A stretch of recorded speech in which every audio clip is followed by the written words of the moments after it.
नमस्कार, स्वागत है आपका। मैं हूं आपके साथ हिमांशु दीक्षित और अब बात करेंगे छत्तीसगढ़ की, जहां विधानसभा के बजट सत्र का आज दूसरा दिन था। जैसी उम्मीद थी वैसा ही हुआ, यानी जमकर हंगामा।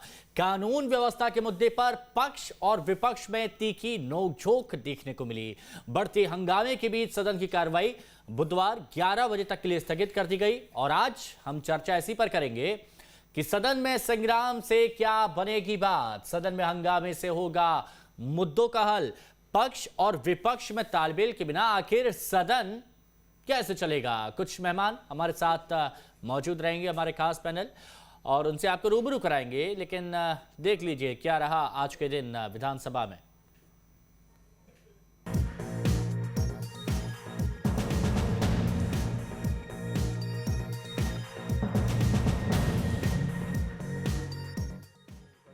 छत्तीसगढ़ विधानसभा का बजट सत्र शुरू हो चुका है। बजट सत्र के दूसरे दिन मंगलवार को कानून व्यवस्था और कर्ज जैसे मुद्दों पर सत्ता पक्ष और विपक्ष के बीच तीखी नोकझोंक हुई। विपक्ष ने जहां सरकारी कर्ज के आंकड़ों पर सवाल उठाए, तो सत्ता पक्ष ने भी उसी अंदाज में विपक्ष पर पलटवार किया। माननीय अध्यक्ष जी, मैंने बहुत स्पष्ट प्रश्न किया था। आज ही 2 प्रश्न प्रिंट हुए हैं। इस प्रश्न इसमें मेरे प्रश्न में माननीय मुख्यमंत्री जी बोल रहे हैं 36,170 करोड़ रुपए का ऋण लिया गया, और माननीय नेता प्रतिपक्ष के प्रश्न में माननीय मुख्यमंत्री का जवाब है 41,239 करोड़ रुपए का ऋण लिया गया।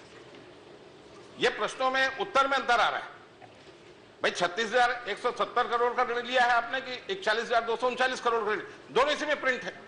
यदि आपको किसी प्रकार की शिकायत है तो आप प्रश्न संदर्भ समिति में उसकी शिकायत कर सकते हैं, आपसे कह सकते हैं, और उसके बाद चर्चा हो सकती है। लेकिन यहाँ मुझे पूरा प्रश्न पूछने का अधिकार है माननीय, आपको प्रश्न पूछने का अधिकार है, लेकिन पूछने का अधिकार है। प्रश्न मुख्यमंत्री जी सदन को गुमराह कर रहे हैं। कोई सदन को गुमराह नहीं किया जा रहा। एक तरफ आप देखिए, आपके पास कोई प्रश्न है ही नहीं। 70 करोड़ का ऋण लिया गया। देखिए, आपके पास कोई प्रश्न नहीं। अध्यक्ष महोदय, 40 करोड़ का ऋण लिया गया। इनके पास कोई प्रश्न है ही नहीं। आप कर रहे हैं। इतना ही नहीं, छत्तीसगढ़ में अपराध के बढ़ते ग्राफ को लेकर विपक्ष ने सरकार से तीखे सवाल किए, जबकि सत्ता पक्ष ने कानून व्यवस्था को लेकर विपक्ष की आपत्तियों को बेबुनियाद बताया। रेत माफिया, जंगल माफिया, जमीन माफिया, ये सब तैयार हो गए हैं और सब लोगों को संरक्षण, पूरी सरकार का संरक्षण है और पूरा छत्तीसगढ़ इससे आतंकित है। आम आदमी अपने आप को असुरक्षित महसूस कर रहा है और इस स्थगन प्रस्ताव पर आज ग्राह्यता पर चर्चा हो रही थी और ग्राह्यता पर चर्चा के समय अचानक इस प्रकार से स्थगित कर देना, ये सरकार की दुर्भावना है। ये सरकार सैया भय कोतवाल तो डर काहे का, पूरे सरकार के संरक्षण में छत्तीसगढ़ अपराध का गढ़ बन गया है। लगभग 30 घटनाक्रमों का एक साथ जोड़ के उन्होंने स्थगन दिया। उसमें लगभग 26 प्रकरणों में तो हम लोग अपराधी को गिरफ्तार कर चुके हैं और लगभग 3 प्रकरण है जिसमें गिरफ्तारी शेष है। एक आत्महत्या का है। पुलिस की जो जिम्मेदारी है, पुलिस का जो काम है, पुलिस की जो भूमिका है, उसको हम बखूबी कर रहे हैं और 24 घंटे से 3 दिन के अंदर सारे अपराधी गिरफ्तार हुए हैं। वो अपने 15 साल के कार्यकाल में बता दें कि अपराधी कितने समय में गिरफ्तार हुए हैं। ये हमारी पुलिस की संवेदनशीलता और सक्रियता का परिणाम है कि घटना हुआ 24 घंटे से 3 दिन में ये तमाम गिरफ्तारियां हुई हैं। सत्र के दूसरे दिन कानून व्यवस्था पर चर्चा की मांग को लेकर विपक्ष ने काम रोको प्रस्ताव रखा, लेकिन जब विपक्ष की मांग स्वीकार नहीं हुई तो शोर शराबा बढ़ने लगा। बढ़ते हंगामे के बीच आखिरकार सदन की कार्यवाही बुधवार सुबह 11 बजे तक के लिए स्थगित कर दी गई। अब नजरें अगली कार्यवाही पर होंगी और देखना होगा कि पक्ष विपक्ष के नोकझोंक के बीच जनता के मसलों पर कितनी चर्चा हो पाती है। रायपुर से आदित्य नामदेव के साथ टीम न्यूज स्टेट। तो जो मेहमान हमारे साथ जुड़े हुए हैं उनसे आपको तारुफ कराते हैं। वरिष्ठ पत्रकार हैं जयंत वर्मा जी, इस चर्चा में हमारे साथ जुड़े रहेंगे। नरेश गुप्ता जी प्रवक्ता हैं बीजेपी के, इस चर्चा में हमारे साथ बने हुए हैं। और धनंजय सिंह ठाकुर हमारे साथ कांग्रेस प्रवक्ता इस चर्चा में शामिल हैं। आप सभी का बहुत स्वागत है। और आज जो शुरुआत में करना चाहूँगा वो एक स्वतंत्र टिप्पणी, यानी जयंत वर्मा जी के साथ। जयंत जी, तालमेल दिख नहीं रहा है हमें, ये हम कोशिश करेंगे, उम्मीद करेंगे कि इस डिबेट में, इस चर्चा में गुप्ता जी और ठाकुर साहब के बीच में तालमेल अच्छा सा बैठ जाए, लेकिन विधानसभा में तालमेल थोड़ा दिख नहीं रहा है हमें। अब तालमेल नहीं होगा तो कैसे चलेगी विधानसभा की कार्रवाई, वो भी सुचारू तौर पे?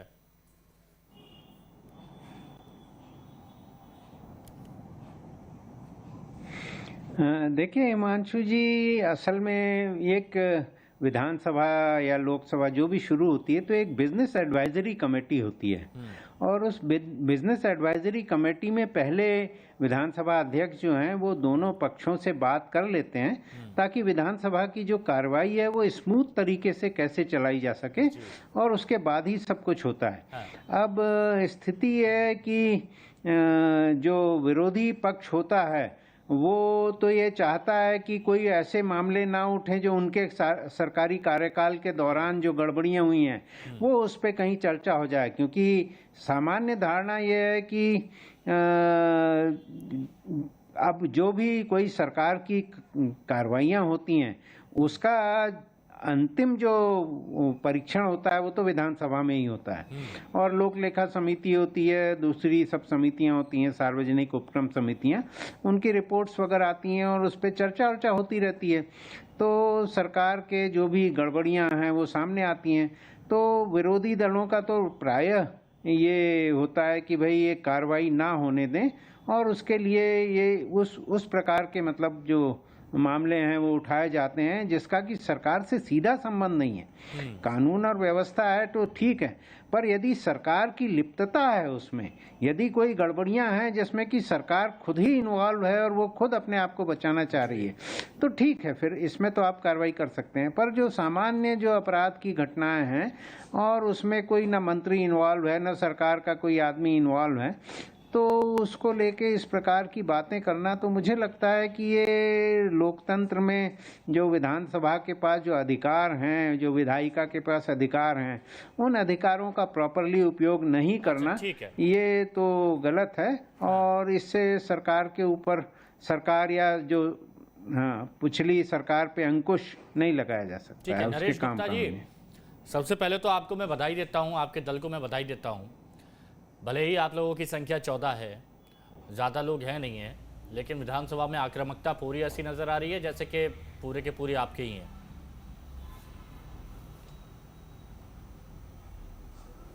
चलिए तो नरेश गुप्ता जी, लेकिन ये जो हंगामा होता हुआ नज़र आ रहा है, भी आपने जयंत वर्मा जी की बात को सुन लिया होगा, कुछ मुद्दे ऐसे हैं जिनको लेकर आप लोग जो घेराव कर रहे हैं ये ठीक है। जैसे कानून व्यवस्था को लेकर हमने देखा कि आप लोगों ने मुद्दे उठाए, सवाल उठाए, और बहुत अच्छी चर्चा भी निकल के सामने आई है।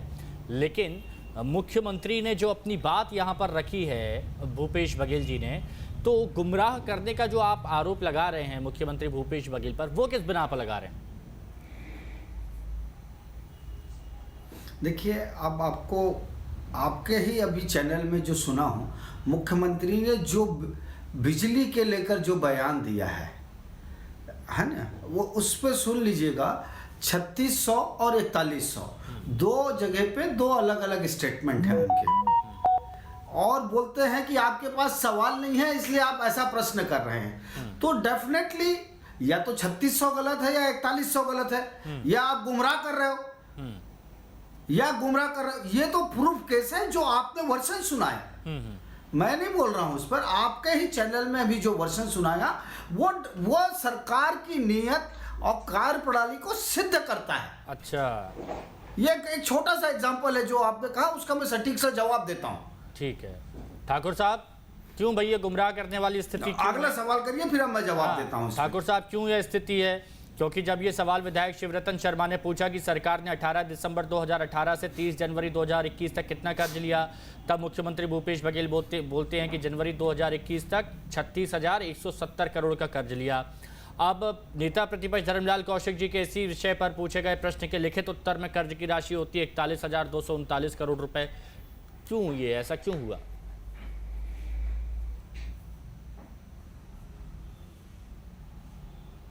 हिमांशु जी, अभी मैंने आपके चैनल में भी शिवरतन शर्मा जी का और माननीय मुख्यमंत्री भूपेश बघेल जी का दोनों का वक्तव्य सुना है, और अभी आपने भाजपा के वरिष्ठ नेता नरेश गुप्ता जी से भी पूछा ऐसा क्यों हुआ, तो जैसे शिवरतन शर्मा जी सदन में मुझे गुमराह नजर आए, वैसे यहाँ पे नरेश गुप्ता भी गुमराह नजर आए। ये आपने सवाल पूछा कर्ज से, इन्होंने सवाल दिया बिजली विभाग से। मोबाइल साइलेंट कर लीजिए, किसी का मोबाइल शायद बज रहा मुख्यमंत्री जी ने जवाब जो दिया है वो 2018 में हमारी सरकार 2018 में हमारी सरकार बनने के बाद अब तक हमने जो छत्तीसगढ़ किसानों को कर्ज मुक्त करने के लिए, उनके धान को खरीदने के लिए और तमाम प्रकार के डेवलपमेंट के लिए यहाँ पे जो कर्ज लिया है उसकी राशि की जिक्र माननीय मुख्यमंत्री भूपेश बघेल जी ने कहा है। हो सकता है नेता प्रतिपक्ष जी ने जो सवाल पूछे हों वो सवाल कुछ और हो और शिवरतन शर्मा जी ने जो सवाल पूछा वो सवाल कुछ और हो, क्योंकि दोनों सवालों का जवाब तो एक नहीं हो सकता ना।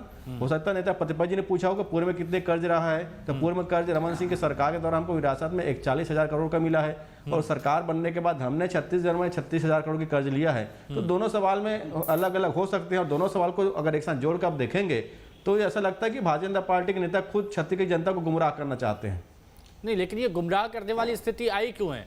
गुप्ता जी, आप जवाब से संतुष्ट हैं क्या? देखिए, आपको बता दूं, मैं संतुष्ट नहीं हूं। ये तो मुख्यमंत्री जी उसका जवाब नहीं दे रहे हैं। मुख्यमंत्री जी ये बोल रहे हैं कि आपके पास कोई सवाल ही नहीं है, आप कोई चर्चा नहीं करना चाहते हो, आपके पास कोई आधार नहीं है चर्चा करने का, इसलिए ऐसी बात करते हो। अरे उसका स्पष्टीकरण तो दें। 2 जगह अलग अलग फिगर क्यों क्रिएट किया गया है कर्जे की राशि का, उसका स्पष्टीकरण नहीं आ रहा है। गोल गोल घुमाया जा रहा है उन चीजों को। ये तो अभाव है। हर जगह सब समय काल परिस्थिति के हिसाब से अलग अलग वक्तव्य दे दो, अलग अलग स्टैटिस्टिक्स। अच्छा ठाकुर साहब, देखिए, ये अब कंफ्यूजन वाली स्थिति रहनी नहीं चाहिए, क्योंकि अगर जहाँ कंफ्यूजन होता है ना वहाँ बात बढ़ जाती है, खिंच जाती है। तो ज़रा ये क्लियर कर दीजिए एक बार फिर से जनता के मन में भी कि ये 2 अलग अलग फिगर क्यों आ रहे हैं।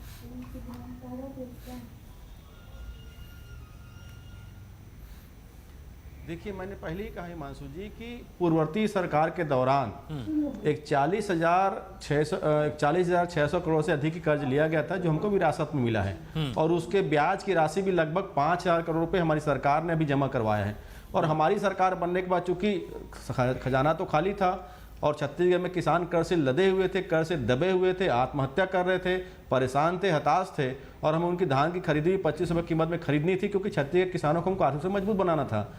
हमने 36,000 करोड़ का कर्ज लिया हुआ है और माननीय मुख्यमंत्री जी ने सदन में जो जानकारी दिया है वो स्पष्ट जानकारी है कि आपकी सरकार ने कितना कर्ज लिया। तो निश्चित तौर पर हमारी सरकार ने 36,000 का कर्ज लिया है और मैंने पहले कहा ना, हो सकता है नेता प्रतिपक्ष जी ने सवाल लगाया हो कि पूर्ववर्ती सरकार के दौरान कितना कर्ज लिया गया था, उसका जवाब एक 40,000 करोड़ का है।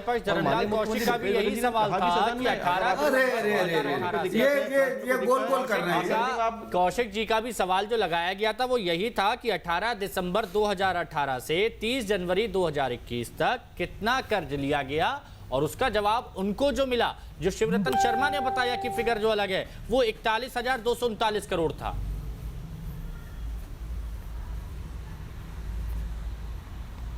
नहीं, पूर्ववर्ती सरकार के बारे में इसका जवाब दे दे ठाकुर साहब, माननीय तो बड़ी मेहरबानी होगी जनता के जवाब से असंतुष्ट है तो आसंदी में आप उसमें रखिए, वहां निष्पक्ष हो जाएगा बात। मैंने जवाब दे दिया ना कि रमन सिंह की सरकार के दौरान छत्तीसगढ़ की जनता दोहरी मार झेल रही थी। एक और रमन सिंह सरकार ने 41,000 कर्ज लिया, जो है नहीं वो चीज बोलते हो, राज्य किसान कर्ज में दबे हुए थे। अच्छा, लेकिन ये आप मानेंगे ये जो अपराध वाला मामला उठाया है, कानून व्यवस्था का जो मुद्दा, अरे मैं तो सत्य बता रहा हूँ गुप्ता जी, गुमराह करने कहा भाजपा के लोगों का है। तो ठीक था ना ठाकुर साहब, जो अपराध का कानून व्यवस्था का मुद्दा उठाया, ये तो क्या है? जनता के 1-2 जगह अलग फिगर लिख के झूठ बोल देते हो और उसके बाद बोलते हो कि हम झूठ नहीं बोलते हैं। लेकिन ठाकुर साहब ये तो मानना पड़ेगा, देखिए भारतीय जनता पार्टी विधानसभा में ये सारी बातें हो रही हैं तो आपको आंकड़ों में बिल्कुल पारदर्शिता दिखानी चाहिए, बिल्कुल एक्यूरेट होना चाहिए, क्योंकि यहाँ पर छोटी छोटी बातों को पकड़ लिया जाता है। अब देखिए, अब तो इतना बड़ा अगर अंतर आएगा। नहीं हिमांशु जी, तो मैंने उठाएगा ना हिमांशु जी, मैंने नहीं हिमांशु जी, नहीं अंतर कहीं नहीं हिमांशु जी। मैंने कहा ना 2 सवाल अलग अलग हो सकते हैं, कर्ज से संबंधित 2 सवाल हो सकते हैं, ऐसा नहीं है कि एक ही सवाल हो। मतलब हिमांशु जी, आप जो कोट कर रहे हो वो असत्य कोट कर रहे हो, अलग अलग मिलेगा। स्वराज एक्सप्रेस आपका जो चैनल जो बोल रहा है, न्यूज नेशन, वो असत्य कथन कर रहा है, ये ऐसा ठाकुर साहब बोल रहे हैं। निजी स्टेट, चलिए ठीक है। अच्छा एक बार जयंत वर्मा जी से मैंने तो ऐसा कुछ कहा नहीं, मैंने ये कहा कि जैसे शिवरतन शर्मा जी गुमराह हैं वैसे नरेश गुप्ता जी भी गुमराह हो गए हैं। दोनों के अलग अलग जवाब आए मुद्दा एक यही है कि कर्ज अरे बहुत गुमराह लिया तो जा आप रहा पूरे है प्रदेश को कर सरकार रहे हो। की तरफ से, आपका कर्ज मुखिया बहुत लिया गुमराह जा कर रहा रहा है पूरे है। प्रदेश को। जो राज्य है वो कर्ज में डूबता जा रहा है, लेकिन जब आंकड़े पूछे गए तो आंकड़े दो अलग अलग आते हैं। अब इस पर बहुत सवाल खड़े हो रहे हैं कि गुमराह करने की कोशिश की जा रही है, दो अलग अलग फिगर निकल के सामने आ रहे हैं। तो इस पर जरा आप बताइए कि आप क्या कहेंगे आप?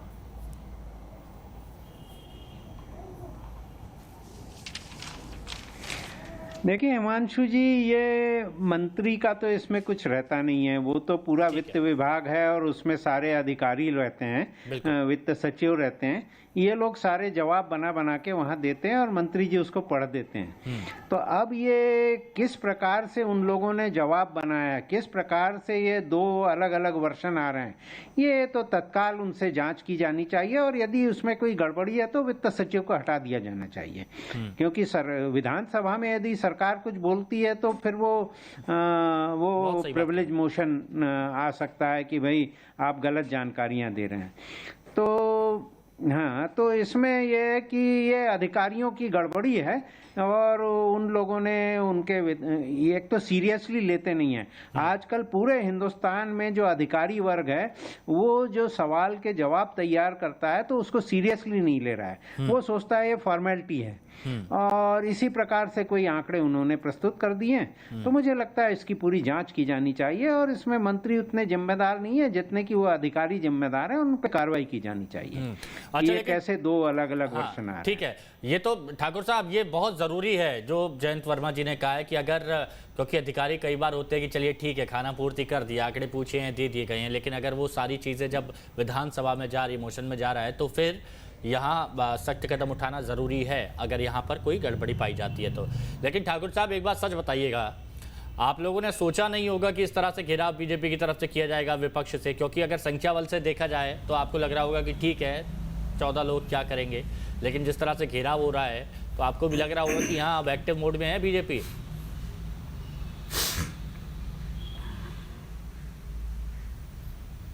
नहीं हिमांशु जी, मैं तो भारतीय जनता पार्टी को इस मामले में निष्क्रिय मानूंगा। इसलिए निष्क्रिय मानूंगा कि विपक्ष का एक दायित्व होता है कि सरकार के साथ राज्य के हित में काम करने का। लेकिन इसके पूर्व के विधानसभा के जो अनुभव है, इसके पहले विधानसभा सत्र हुए थे उसमें भी भारतीय जनता पार्टी के विधायकों का रवैया ही रहा है, सदन की कार्रवाई को हमेशा बाधित की है। अब सवाल, अच्छा चलिए ठाकुर साहब मैं आता हूँ आपके पास एक बार फिर से मैं आपके पास आता हूँ। गुप्ता जी कुछ कहना चाह रहे हैं बहुत देर से। गुप्ता जी सुनिए ना हिमांशु। हाँ बोलिए आ रही आवाज। हाँ बोलिए ठाकुर साहब। देखिए अच्छा ठाकुर साहब बोले या मैं बोलूं? बोलिए, बात कंप्लीट कर। मैं ये कहना चाहता हूँ, जैसे उन्होंने अपराध के आंकड़ों को लेकर सवाल पूछा, 30 प्रकरणों की जानकारी भारतीय जनता पार्टी के या विपक्ष द्वारा मांगी गई थी वहां पे। माननीय गृह मंत्री जी ने जवाब दिया कि 26 प्रकरणों पे जो है कार्रवाई की जा चुकी है, अपराधी जेल के सलाखों के पीछे हैं, 3 प्रकरण में गिरफ्तारी नहीं हुई और 1 प्रकरण जो आत्महत्या का मामला है। तो आपने जो सवाल लगाया उस सवाल का जवाब सरकार के द्वारा वहां पे दिया गया है। अब उस सवाल के जवाब सुनने के बजाय आप हो हंगामा करेंगे, सदन कार्रवाई को बाधित करेंगे, छत्तीसगढ़ के विकास को आप बाधित करने का प्रयास करेंगे और लगातार आप इस प्रकार की हरकत करेंगे तो सदन में दिख रहा है और छत्तीसगढ़ की ढाई करोड़ जनता उस चीज को देख रही है। गुप्ता जी ये क्या तरीका है? देखिए आपने सवाल पूछे अपराध को लेकर, उनके सवाल के जवाब भी दिए, सरकार की तरफ से जवाब दिए गए और बता भी दिया गया कि भाई अपराधी शिक्षकों के पीछे हैं, तो फिर हंगामा क्यों हुआ? देखिए आपको मैं कुछ फ्लैशबैक में लेके चलता हूं। बहुत ज्यादा संसदीय कार्य मंत्री फिर आपका कार्यकाल आ जाएगा। नहीं, मैं आपको अभी जो बयान दिया ना माननीय रविंद्र चौबे जी ने, एक छत्तीसगढ़ के रीजनल राजनीतिक दल को लेकर कितना हास्यास्पद और बहुमत का कितना अहम भरा बयान था। अपनी औकात में रहें, यदि वो नो कॉन्फिडेंस मोशन लाना चाहती है, वह राजनीतिक दल छोटी संख्या में हो तो उसकी औकात का आकलन करने का ये सत्तारूढ़ दल का कौन सा अहम है? ये तो गलत बात है। क्या उसका अधिकार नहीं है? ठाकुर साहब सत्ता में है तो कुछ भी बोलेंगे क्या? ये कौन सा दम भरने का और अहम भरने का काम है? ठाकुर साहब अच्छे शब्दों का भी इस्तेमाल किया जाता है। फलदार जो वृक्ष होता है वो तो झुकता है ना। नहीं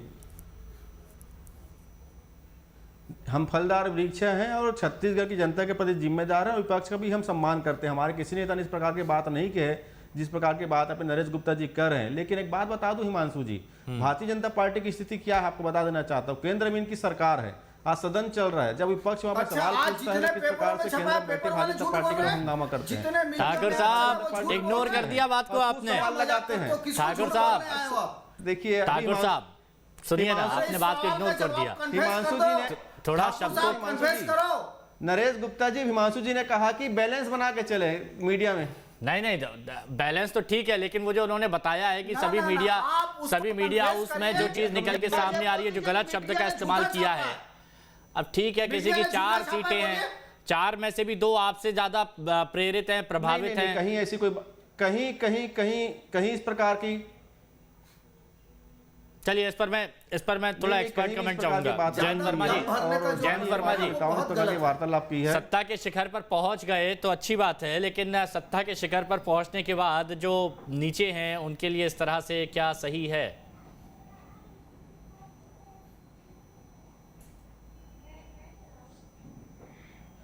देखिए हिमांशु जी, एक उदाहरण हम देते हैं। वहाँ असम की विधानसभा में एक सवाल उठा था कि कितने शिक्षक हैं जो अंगूठा लगा के तनख्वाह लेते हैं। हाँ। और 700 के करीब की उनकी संख्या आई थी। अब उस पर बड़ा हल्ला मचा कि ऐसे लोगों की भर्ती क्यों हुई। बाद में जब जांच हुई तो पता चला कि वो लोग आर्टिजन थे, जो क्राफ्ट के टीचर थे, उनको क्राफ्ट आता था, वो लिखना वो नहीं जानते थे। तो इस प्रकार से विधानसभा में जो जवाब आते हैं, तो मुझे लगता है इसके बारे में काफ़ी गंभीरता से लेना चाहिए अधिकारियों को, और सरकार को, मुख्यमंत्री को भी ये मैसेज देना चाहिए अधिकारियों को कि भाई ये विधानसभा को सीरियसली लें, और यदि वो नहीं लेते हैं तो फिर उनके खिलाफ कार्रवाई करना चाहिए। क्योंकि ये जो ब्यूरोक्रेसी को हम इतना अधिक अच्छे से पाल रहे हैं, उनको सारा तनख्वाह दे रहे हैं, सारी सुविधा दे रहे हैं, तो इसीलिए दे रहे हैं कि वो सरकार कि कम से कम इज्जत तो बचा के रखेंगे और उनकी जो जिम्मेदारियां हैं उनका पालन करेंगे। तो यदि ये नहीं किया जाता है तो मुझे लगता है ऐसे अधिकारियों को यहाँ से हटाया जाना चाहिए। नहीं जैन जी, जो मुद्दा यहाँ पर उठाया है, जो मुद्दा यहाँ पर गुप्ता जी ने उठाया कि जो जोगी कांग्रेस की तरफ से अविश्वास प्रस्ताव लाया जा रहा था, तो जो शब्दों का चयन किया गया कि अपनी औकात में रहें, और उस बात से गुप्ता जी आपत्ति जता रहे हैं कि ऐसे शब्दों का इस्तेमाल नहीं करना चाहिए था।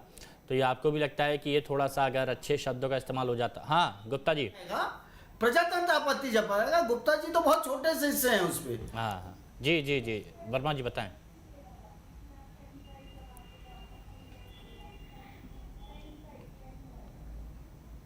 जयंत वर्मा जी,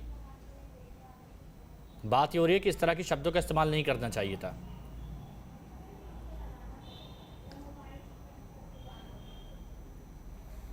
चलिए, लगता है मेरी बात उन तक नहीं हो पा रही है। अच्छा ये बताइए कि आज तो हंगामेदार रहा, लेकिन आने वाले वक्त के लिए क्या रणनीति है गुप्ता जी? कल कैसी तस्वीरें दिखेंगी विधानसभा से? सरकार की फिर हंगामा करेंगे, भारतीय जनता पार्टी सरकार को फिर ये हंगामा करेंगे। हिमांशु जी, सवाल पूछना हंगामा हो गया। आप जो बोलते हो तो मैं कुछ नहीं बोलता हूँ। हंगामा, हाँ हंगामा, सवाल पूछना हंगामा है, सवालों की त्रुटियों को, उत्तर की त्रुटियों को बताना हंगामा है। ये इनका चरित्र है। यदि कोई ये बोले कि हम आपके खिलाफ नो कॉन्फिडेंस लाएंगे तो वो उनकी औकात से बाहर है। बहुत शॉर्ट में ठाकुर साहब मिलजुल से चला लीजिए ना, अच्छी बात है। कोई सवाल पूछोगे, अगर सवालों के जवाब देंगे तो जनता को अच्छा लगेगा। ठाकुर साहब, मेलजोल बना रहेगा कि नहीं जो यहाँ पर दिख रहा है? हिमांशु जी, मैं तो कहना चाह रहा हूं कि भाजपा जो विपक्ष भूमिका है उसकी सकारात्मक भूमिका निभाए। आप सवाल पूछिए, लेकिन सवाल के जवाब का तो इंतजार करिए। सवाल सुनने से पहले हंगामा करके अगर सदन की कार्यवाही को बाधित करेंगे और अपनी संतान में वो सकारात्मकता दिखाते रहे। बहुत शुक्रिया आप सभी का हमारे साथ जुड़ने के लिए, बहुत शुक्रिया। और यहाँ पर वक्त चला एक छोटे से ब्रेक का, जल्द लौटेंगे, कहीं मत जाइएगा।